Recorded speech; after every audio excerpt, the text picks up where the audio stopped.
मित्रों नमस्कार। मृत्यु एक ऐसा सच है जिससे कोई चाहकर भी पीछे नहीं हट सकता है।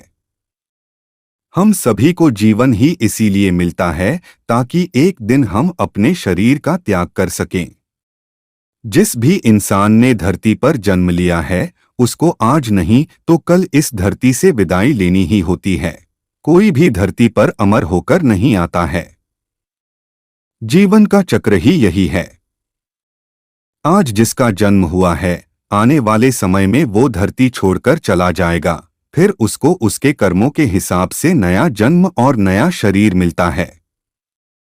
हालांकि हर कोई मृत्यु जैसे सच का सामना करने से डरता है, लेकिन बावजूद इसके सबकी यही इच्छा होती है कि वो इसके बारे में जाने। हम सभी धरती पर रहकर यह तो देखते ही हैं कि जीवन क्या होता है और किस तरह से व्यक्ति जीवन व्यतीत करता है, लेकिन मृत्यु के बारे में कोई नहीं जानता है। हम सब बस अपनी अपनी एक धारणा बनाए हुए बैठे हैं।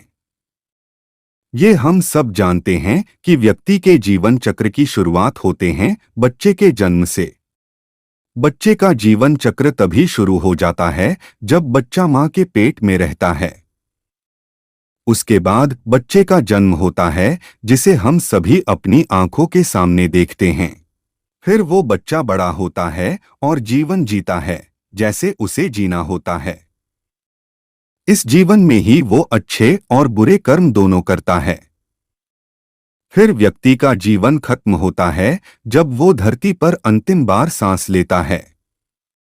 इसके बाद क्या होता है किसी को नहीं पता, क्योंकि किसी ने देखा कि नहीं होता है मृत्यु के बाद का सफर। हर व्यक्ति अपने अपने अलग अलग कर्म करते हैं। इसी कर्म के हिसाब से ही व्यक्ति को आगे फिर फल मिलते हैं। आपके कर्मों का फल आपको इसी जन्म में मिल जाता है, परंतु ऐसा नहीं है कि मरने के बाद आप मुक्त हो जाते हैं। मरने के बाद भी आपको आपके कर्मों के हिसाब से ही मृत्यु के आगे का सफर तय करना होता है। इसी कर्म पर ही निर्भर करता है कि आपको स्वर्ग लोक में जाना है या नर्क लोक में। इसके अलावा जब व्यक्ति की मृत्यु हो जाती है तो उसके बाद भी व्यक्ति की आत्मा इस धरती पर कुछ दिनों के लिए रह जाती है। आइए इस बारे में हम आगे जानते हैं। जब मृत्यु होती है तो कैसा महसूस होता है? मरने की जो स्थिति है उसका वर्णन करना आसान नहीं है। यह एक ऐसा समय होता है जब व्यक्ति अपने पूरे जीवन को बस एक ही क्षण में जी लेता है। भले ही व्यक्ति की याददाश्त कितनी ही कमजोर क्यों न हो, लेकिन जब उसकी मौत आती है तो उसका पूरा जीवन उसकी आंखों के सामने तैरने लगता है। ये सब एक वीडियो रिकॉर्डिंग की तरह उसकी आंखों के सामने रहता है। उस एक क्षण में व्यक्ति अपने अच्छे और बुरे सारे कर्मों को देख लेता है। जब व्यक्ति की मौत आती है तो उसकी जितनी भी इंद्रियां होती हैं वो शिथिल होने लगती हैं, लेकिन याददाश्त उसे उसकी सभी पुरानी बातों पर वापस ले जाती है। जो व्यक्ति ने पूरे जीवन में किया होता है वो सारे लेखा जोखा उसकी आंखों के सामने आ जाता है। इस समय व्यक्ति कोशिश तो बहुत करता है कि उसके मुंह से कुछ शब्द निकल सके, लेकिन वो कुछ भी बोल पाने में असमर्थ हो जाता है। यमदूत आने लगते हैं नजर। जब व्यक्ति मरने लगता है तो उसे लेने के लिए 2 यमदूत आते हैं। यही यमदूत व्यक्ति को नजर आने लगते हैं। जिन लोगों ने अपने जीवन में अच्छे कर्म किए होते हैं उन्हें कोई दिक्कत नहीं होती है और उनके प्राण आसानी से शरीर से निकल जाते हैं। वहीं जिन लोगों ने अपने जीवन में अच्छे कर्म नहीं किए होते हैं उन्हें बहुत ज्यादा दिक्कत होती है। उनके प्राणों को निकलने में काफी कष्ट होता है। यही कारण है कि मृत्यु से पहले गौ दान करवाया जाता है।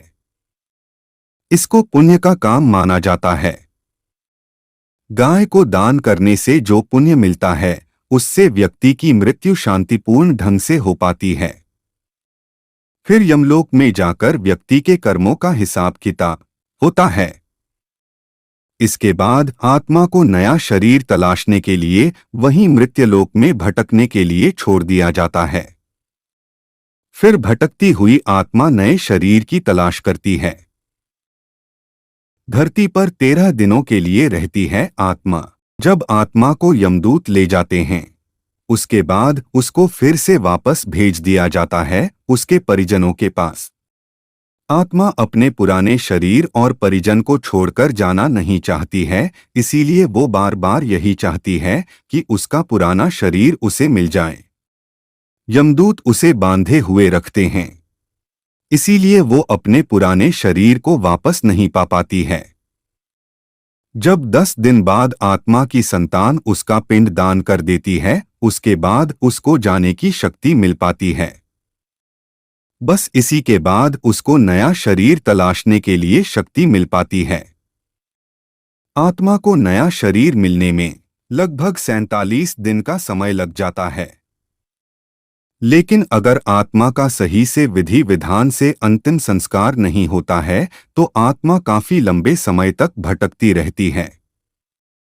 यही कारण है कि अकाल मृत्यु हो जाने पर जल्दी से आत्मा को शांति नहीं मिलती है। तो दोस्तों, हमारा वीडियो अच्छा लगा हो तो कमेंट करके ज़रूर बताएं और नए हो तो चैनल को सब्सक्राइब कर ले ताकि हमारा वीडियो आप तक पहुंचता रहे।